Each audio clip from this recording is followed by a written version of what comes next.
Okay, so it seems like a bit of an age really since I did the last video. It's been about a month apparently, according to the YouTube listing, which I didn't realise it'd been that long, but there you go. I've done quite a lot of work in that time.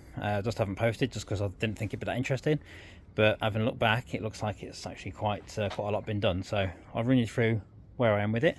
I'm going to do this video in 3 parts because there's some outside, and then I want to show you some on the inside that's changed, and also some of the air ride and stuff that's been going on in the back, and some cabling for the amps and stuff like that. So some of the work is, well, I'll run through this first. So if you remember from previous videos, the spoiler was sort of a quarter way finished. Now it's not fully finished, but it's a lot better than it was, and the shapes and everything else. I've had a lot of work done on this, including all the sides here as well, along here.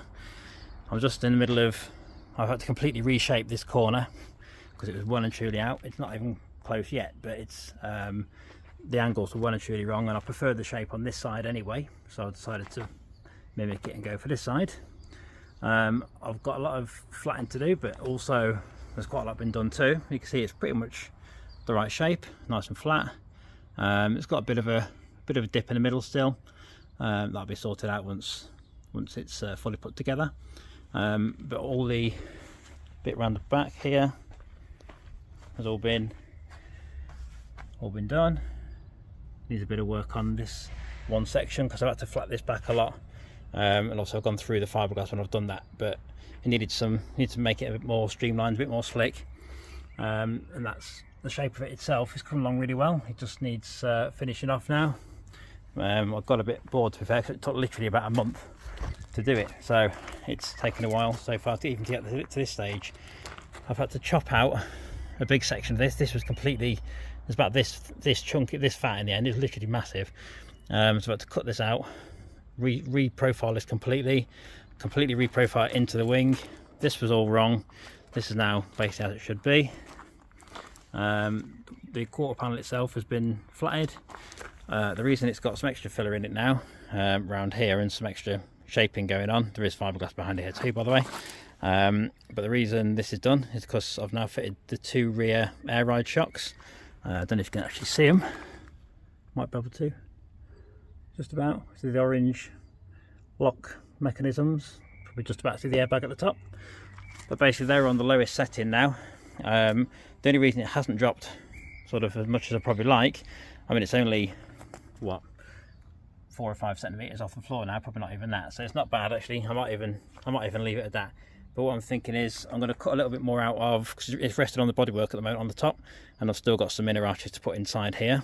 So I'm going to cut a piece, cut a bit more out because there's still room to maneuver. Cut a bit more out of there, just at the top there, that section, and it'll drop about another ½ a centimetre this side, probably about another centimetre the other side, because it's slightly different. It's hitting the bodywork slightly, so it's a bit higher on the other side, but you'll see that in a minute.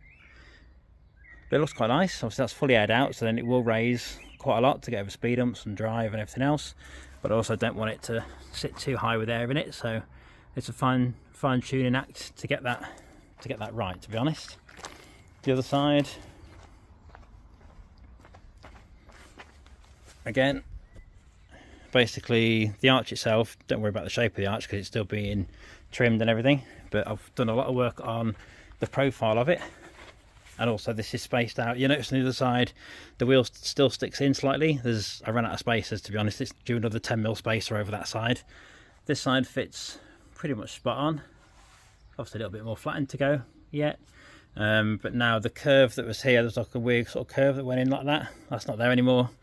It's a nice flat shape and just kind of curves with the body line now, so it kind of goes like that and very slight, and then it goes across and then over the wheel to be a little bit of poke, tiny bit of a poke on that, on the wheel. But yeah, I think I like the fitment. That's basically where it's going to sit.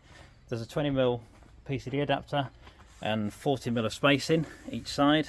So I've only got 30 on the other side at the moment because I've run out of spaces. But I will be getting some custom made spaces anyway, so I'm not just building up spacer on spacer. There will be a proper one, but I need to know where I am on all 4 corners before I order those. But yeah, I'm liking the fitment. I'm liking where it sits when it's on the floor. Everything looks nice and tidy. Lines are pretty straight.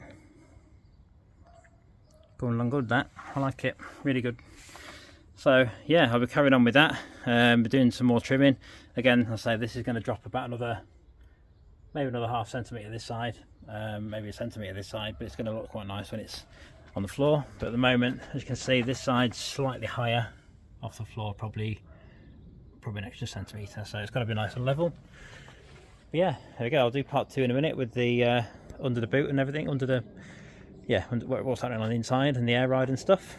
Yeah, I'll do part 2 in a sec. Okay, it's part 2. You'll notice some changes from the last video if you remember from the previous one. The tank used to be slightly off centre, wasn't in the right place, and the 2 amps were, seems like a long time ago now, but the 2 amps are basically like that and like that. I decided to go for more of a flat setup basically, and I've cut the holes, or roughly where the holes are, a bit smaller than they will be for the 2 smaller amps up there, which will run the front components and door speakers basically. That's the idea with that. But obviously it's had a nice new trim. There's nothing is actually screwed in at the moment. There's no screws attached, as you can see, hence why it's not pulled in properly. But I've just rested it on top just for this video. But obviously, yeah, it looks a lot smoother, a lot smarter than before, I think. This is for the struts finally gave up the ghost, so I've got to replace those. They've been going for a while, but it's one of those things. But yeah, I'll do part 3 as well, so you can see underneath how things are going. And yeah, we'll come back in a sec. Okay, so part 3. This is where a lot of the work's gone in. So basically all the airride kit and electrics and everything else are fitted in as where they should be, and all the cables for the amps, for the 2 big amps at least. The 2 smaller ones, the cables aren't there for yet, or the fuse holders aren't there for yet. I'll run you through what's what. So I've got a test battery in here just for testing all the electrics and stuff like that. I've got the AMX V3 management system bolted in there. I've currently only got the 1 pipework piece going in there down to that shock over there. This one isn't done yet.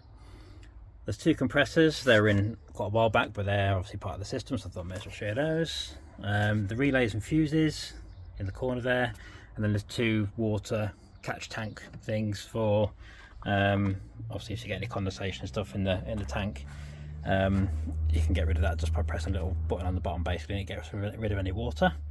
But I've got all the earths in as well, so all the earths are on the chassis too, which obviously will go into the battery side of things. The amps, the big amps, well all the amps actually, because it's so short to run, all the amps are going to basically earth back to the battery. That's going to go more this side now. It'll sit probably about there to about here or something like that. I think about 48 centimeters long, something like that. And then there'll be another 2 fuse holders up here. These are 4 300 amp fuses for because of the 2 power cables per amp. And then there'll be another 2 here because there's only 2 on the smaller amps. So it's not as power hungry, shall we say. But that's where a lot of the work's gone on part 3. But yeah, feel free to let me know what you think. And I've got this on a hinge as well, by the way. This is on a hinge now. It's literally folds up. But yeah, feel free to let me know what you think. Subscribe. I know it's been a while since the last video, but yeah, let me know what you think and see how the progress is coming on.